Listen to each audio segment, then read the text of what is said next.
House ஒய்ஃபா இல்லை என்ன பண்ணணும், காலேஜ் முடிச்சிட்டோம், என்ன பண்ணணும் ஏது பண்ணணும் தெரியாமல் இருக்கீங்களா? கவலையே வேண்டாம். அதுக்காக தான் நம்ம மிஷின்ஸ் வந்திருக்கு. ஸோ இந்த மாதிரி advanced model UME computerised embroidering machines with aari ஒர்க்கோட வந்திருக்கு. இல்லை வெறும் எம்ப்ராய்டிங் இருந்தாலும் போதும். ஏன்னா எல்லாருமே இப்போ வந்து ப்ளவுஸை பிளெயினாக போடணும்னு இன்ட்ரெஸ்டே எடுக்கிறது இல்லை, ஒரு சிம்பிள் எம்ப்ராய்டரியாவது போடணும் அப்படின்னு நினைக்கிறாங்க. அதுக்காக தான் இந்த மிஷின்ஸ்.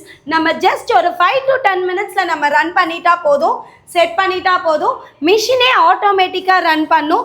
நம்ம பக்கத்தில் இருக்கணுன்ற அவசியமே கிடையாது. இதுக்காக நீங்கள் எங்கேயும் போய் ஆர்டர் தேடணும்னு அவசியம் இல்லை. உங்ககிட்ட இந்த மிஷின் இருக்கு அப்படின்னு சொல்லிட்டு நீங்கள் ஜஸ்ட் அட்வர்டைஸ் பண்ணாலே போதும், உங்களை தேடி ஆர்டர்ஸ் வரும். கவர்மெண்ட் சப்சிடி லோன்ஸும் தந்துட்டு இருக்காங்க. அதில் அப்ளை பண்ணி இந்த மிஷின்ஸை வாங்கி பிஸ்னஸை சக்ஸஸ்ஃபுல் உமனா மாறுங்க. இந்த மிஷின்ஸ் நீங்கள் வாங்கணும்னு நினைக்கிறீங்களா? கீழே இருக்கிற கான்டாக்ட் நம்பருக்கு கால் பண்ணுங்க, டீட்டெயில்ஸ் தெரிஞ்சுக்கோங்க.